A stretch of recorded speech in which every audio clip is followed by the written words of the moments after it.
Good day.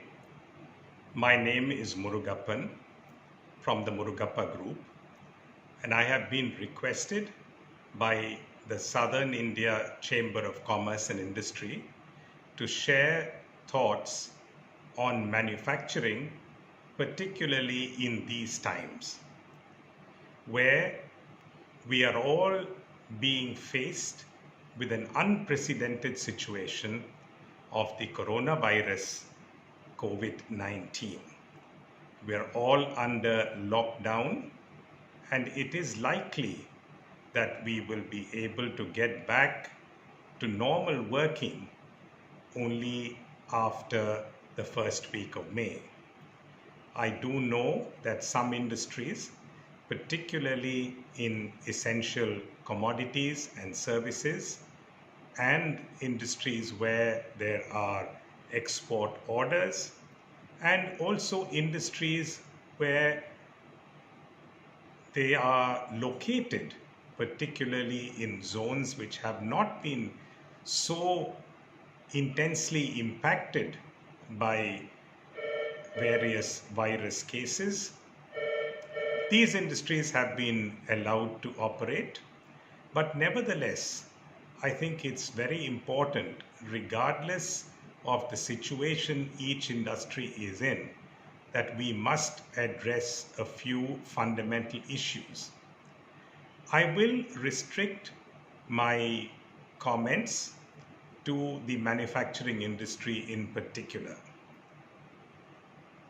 This virus, COVID 19, is indeed unique in the sense that nobody has been able to find a proper cure as yet.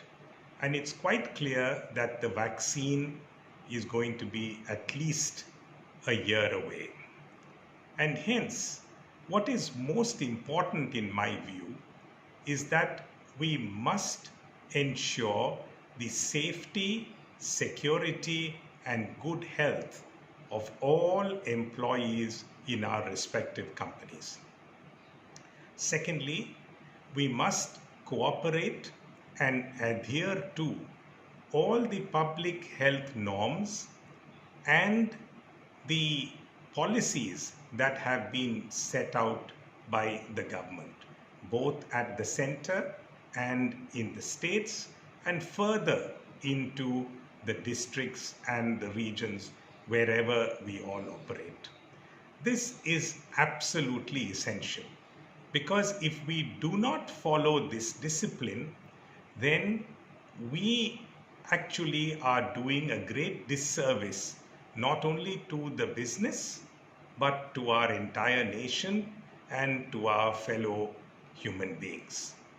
So, based on this premise, I would like to share a few thoughts relative to manufacturing industry. Whether we are in discrete or continuous process manufacturing, a most important thing beyond safety, security, and adherence to public health discipline is to ensure that our plants are clean and well maintained. We should not be in a rush to start up. Every industry has its own startup protocol. Big or small is not the criteria, and every factory has its own startup protocol. In addition to the technical protocols, my suggestion is that to ensure that we have a health protocol also in place.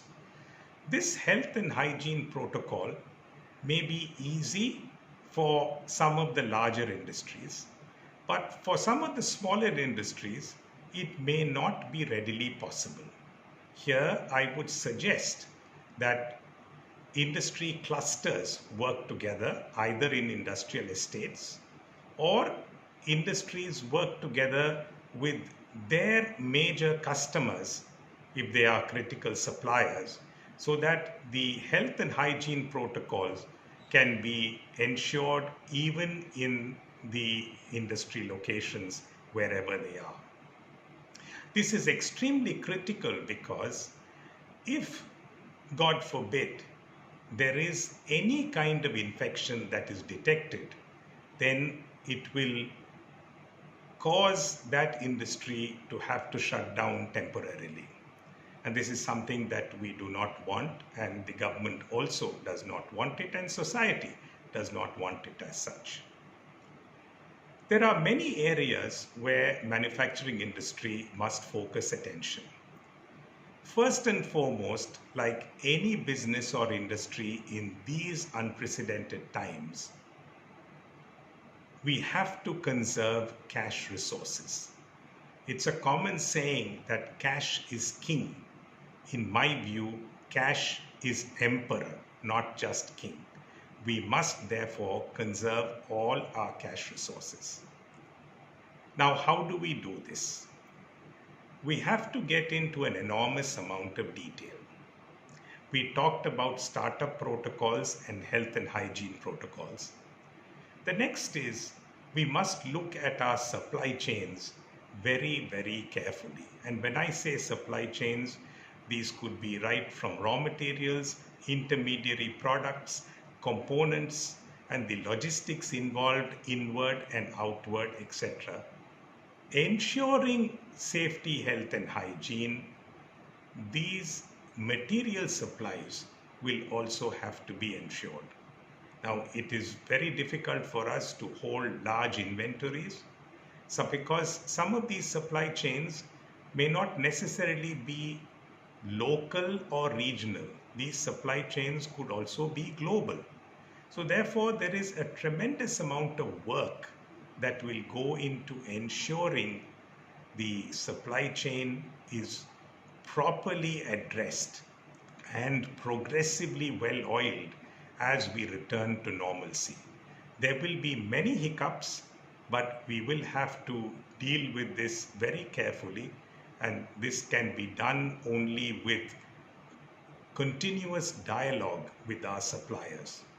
There will also be other commercial and legal issues, and let us ensure that we go through all contracts very carefully and ensure that both the supplier and ourselves as customer, and in the case where we are suppliers and our customers are all on the same page. The last thing that we want is any litigation for untimely or improper supply. Quality standards will have to be at their very best.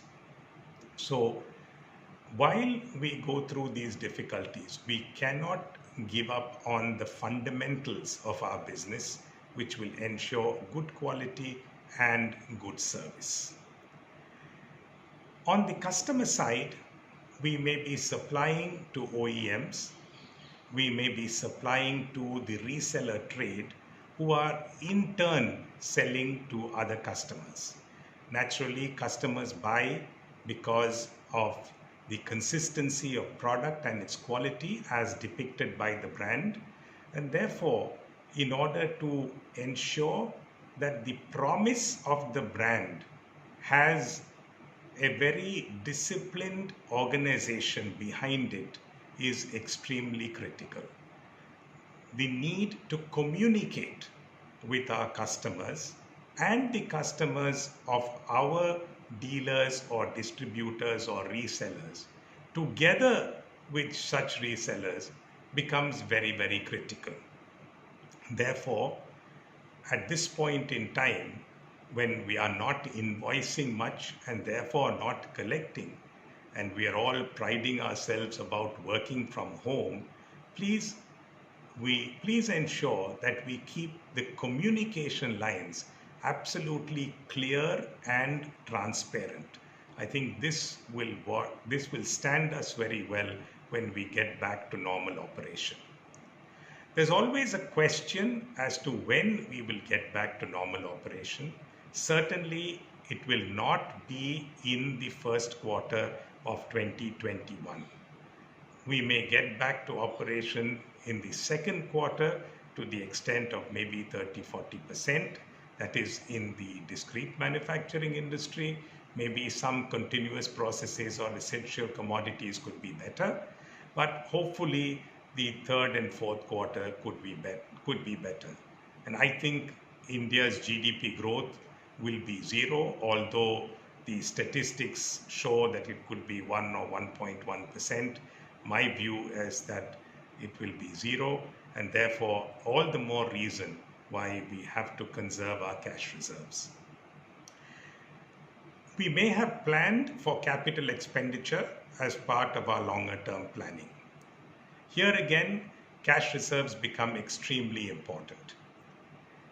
My suggestion is that we classify such expenditure into three buckets: vital, essential, and desirable.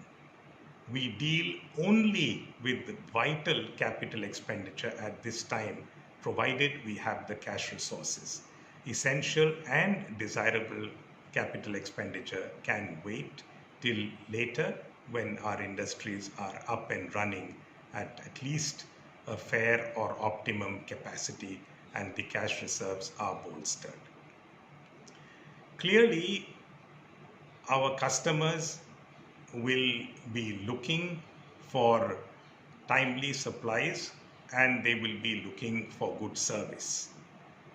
Transportation, logistics, and visits to customers, etc., will not be as free and easy as it was in the past. While we can use technology to ensure that we keep in communication, both technical, commercial, and otherwise, it's extremely important to ensure that the accuracy of such communication is maintained at all times. From a workforce point of view, it is very critical that we ensure the health and hygiene of our entire employees team. This is very important because this is what will ensure that we can be in regular operation even after the lockdown is lifted. Most industries look at three major things: growth, efficiency, and capability. For the year 2021 and perhaps even 21-22, there may not be a growth dimension in many of our businesses. However, as businesses worldwide rethink their supply chains, India may have an opportunity. And clearly, we must be at the forefront of it, and we must not lose such an opportunity, especially if India is considered a viable opportunity or a viable source of supply than other countries. So the growth dimension, though within India could be muted, there could be a growth dimension that could come up in the future with new customers or global customers wanting to review their supply chains.